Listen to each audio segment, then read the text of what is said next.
আসসালামু আলাইকুম। Doctor S হক সজীব আসলাম আবার আরেকটি গুরুত্বপূর্ণ টপিক নিয়ে। সেটি হলো root canal treatment.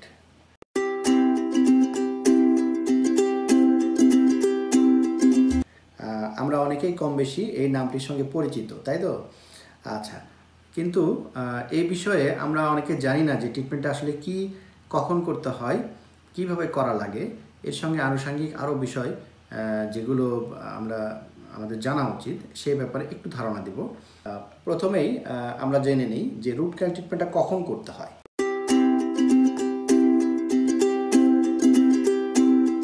Root canal ট্রিটমেন্টটা করতে হয় যখন আপনার দাঁতে ক্যাভিটিস হবে, বেসিক্যালি ইউজুয়ালি আর কি, আরও অনেক কারণে করা লাগতে পারে, তবে সাধারণত যেটা করতে হয় যখন আপনার দাঁতে একটা ক্যাভিটিস হবে বা গর্ত হবে, সেই গর্তটা বড় হয়ে যাবে, যে দাঁতের ভেতরে যে নার্ভ আছে নার্ভের সঙ্গে টাচ হয়ে যাবে। দাঁত গর্ত বড় নাও হতে পারে, সাইডের দিক থেকে ভেতরে ঢুকে যেতে পারে। তো ভেতরে যে নার্ভ থাকে, নার্ভের সঙ্গে যখন এটি টাচ খেয়ে যায় তখন রুট ক্যানাল ট্রিটমেন্ট করতে হয়। আচ্ছা, তাহলে আমরা জানলাম যে কখন রুট ক্যানাল ট্রিটমেন্ট করতে হয়। আর যদি নার্ভের সঙ্গে টাচ না করে তখন নর্মাল ফিলিং দিলেই হয়ে যায় তাতে। তো রুট ক্যানাল ট্রিটমেন্ট জিনিসটা আসলে কি? রুট ক্যানাল ট্রিটমেন্ট আপনি নামের ভেতরেই পেয়ে যাচ্ছেন যে রুট মানে হলো শেকড়, তাই তো? এই যে দাঁত থাকে, আমরা দেখি যে দাঁত, হ্যাঁ, এই যে দাঁত, আমরা মনে করি যে দাঁত, অনেকে মনে করে যে এটাই বোধহয় দাঁত। তো এর ভেতরেও দাঁতের অনেকগুলো অংশ মাড়ির ভেতরে থাকে। এই অংশটাকে বলে হলো রুট বা শেকড়। এই শেকড়ের মাধ্যমে বা রুটের মাধ্যমে দাঁতটা মাড়িতে লেগে থাকে। আচ্ছা, যখন আমাদেরকে চিকিৎসার প্রয়োজনে এই শেকড়ের ভেতরে কাজ করতে হয়, তখন আমরা এটাকে বলি রুট ক্যানাল ট্রিটমেন্ট। তো শেকড়ের ভেতরে বেসিক্যালি ইউজুয়ালি যে কাজগুলো আমরা করি সেটা হলো, যেমন ধরেন যে এটি একটি দাঁত, এটি একটি মোলার টিথের ডামি। এই দেখেন তিনটি রুট দেখা যাচ্ছে, তাই না? তিনটি রুট। ওকে, এই তিনটি রুট, এটি তার মানে এটি হলো 3 রুটওয়ালা, 3 শেকড়ওয়ালা একটি মাড়ির দাঁত। তো এরকম দাঁতে আমরা রুট ক্যানাল বেসিক্যালি করব কিভাবে?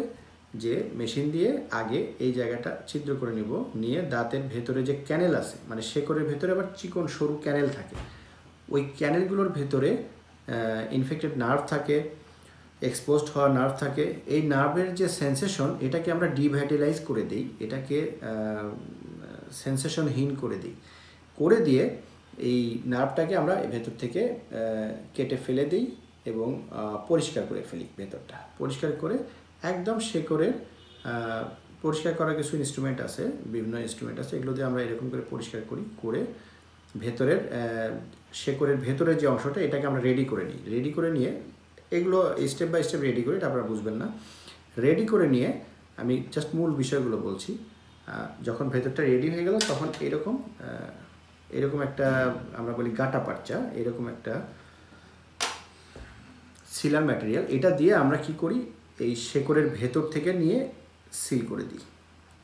তাহলে পরে ফার্দার বাইরে থেকে কোনো ইনফেকশন ভেতরে ঢুকবে না। দাঁতের নার্ভের যেহেতু সেন্সেশনটা আমরা অফ করে দিয়েছি, দাঁতের ব্যথা হওয়ার সম্ভাবনা কম। আর উপরের অংশে আমরা একটা ফিলিং দিয়ে দিলে পরে হয় কি, মোটামুটি রুট ক্যানাল কমপ্লিট হয়ে গেল। এখন প্রশ্ন হলো যে রুট ক্যানালগুলো ক্যাপ করতে হবে কিনা বা কেন করতে হবে। প্রশ্নের উত্তর হলো, বেশিরভাগ ক্ষেত্রে ক্যাপ করাটা ভালো, কারণ এই দাঁতটা ভেতরের যে নার্ভ আছে, এই নার্ভের সেন্সেশন বন্ধ করতে যে আমরা ভেতর থেকে যে নার্ভ থেকে বা ভেসেল থেকে যে নিউট্রিশন পেত, দাঁতটা নিউট্রিশনটা আর পায় না। তাহলে কি হয়, দাঁতটা দুর্বল হয়ে যায়। দেখা যাবে যে ব্যথা হয়তো করবে না, কিন্তু দাঁতটা হঠাৎ করে কটাস করে ভেঙে যেতে পারে। তাহলে দাঁত ভেঙে গেলে আপনার রুট ক্যানাল করেই কি দাঁতটা তো রাখতে পারলে না, তাই না?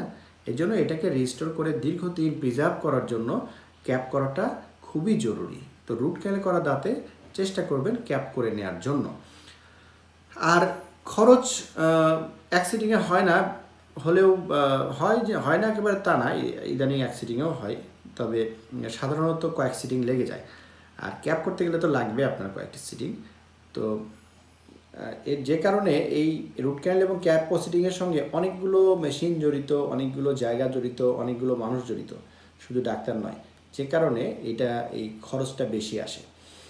তো খরচ কমানোর জন্য অনেকে আপনারা হাতুড়ে ডাক্তারের কাছে যান অল্প টাকায় কাজ করার জন্য, কিন্তু একবার ভেবে দেখেন এটা শুনতে যতটা সহজ মনে হচ্ছে এটা কিন্তু খুব কমপ্লেক্স। যে আপনি ছিদ্র করতেছেন, কোথায় যাচ্ছে ওই ভেতরে আপনি শেকড়ের ক্যানেলগুলো খুঁজে পাচ্ছেন কিনা, ক্যানেলের ওপেনিং খুঁজে পাচ্ছেন কিনা, ভেতরে এই শেকড়ের ভেতরে না যে বাইরে দিয়ে চলে যাচ্ছে কিনা আপনার সুইটা, এগুলো অনেক ব্যাপার আছে। এটা খুব কমপ্লেক্স জিনিস, এটা মোটেই সহজ নয়। এই জন্য এই রুট ক্যানাল ট্রিটমেন্ট খরচ বাঁচানোর জন্য, রুট ক্যানাল ট্রিটমেন্ট অন্য যে কোনো ট্রিটমেন্ট খরচ বাঁচানোর জন্য আপনারা কোনো হাতুড়ে ডাক্তারের কাছে যাবেন না। অবশ্যই একজন BDS dental surgeon, registered dental surgeon, BMDC registration number আছে বাংলাদেশ মেডিকেল অ্যান্ড ডেন্টাল কাউন্সিলের, এবং বিডিএস ডিগ্রিপ্রাপ্ত একজন ডাক্তারের কাছ থেকে এই ধরনের ট্রিটমেন্টগুলো করে নেওয়ার চেষ্টা করবেন। আশা করি আমি বুঝাইতে পেরেছি। কেন না হলে দেখা যাবে কি যে সাময়িক হয়তো আপনি একটু ভালো ফিল করলেন, বাট এটা অদূর ভবিষ্যতে এই দাঁতটা আপনার ক্ষতিকারক হয়ে যেতে পারে। তো ঠিক আছে, আরেকটা বিষয় এখানে প্রশ্ন আসে রোগীদের কাছ থেকে যে এটা কি খুব পেইনফুল কি না। পেইনফুল সব ক্ষেত্রে না। প্রথম দিন হয়তো একটু হালকা ব্যথা লাগতে পারে, কিন্তু এর পরের দিনগুলোতে তেমন খুব বেশি পেইন হবে, সাধারণত পেইন হয় না, হইলেও খুব অল্প পেইন হয়।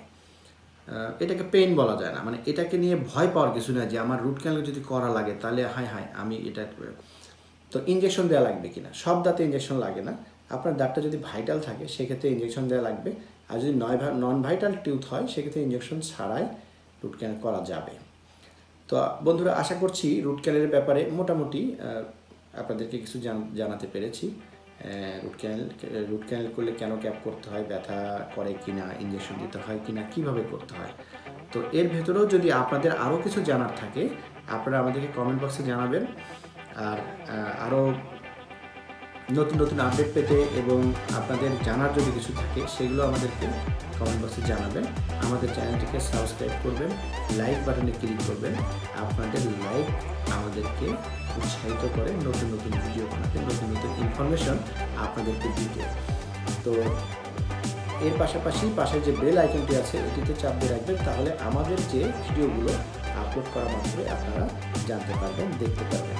আর জানলে পরে সঠিক জিনিস জানলে সঠিকভাবে মানতে পারবেন, এবং সঠিকভাবে মানলে আপনারা অবশ্যই স্বাস্থ্যগতভাবে ভালো থাকবেন। আজ এ পর্যন্তই, আবার দেখা হবে অন্য কোনো ভিডিও নিয়ে।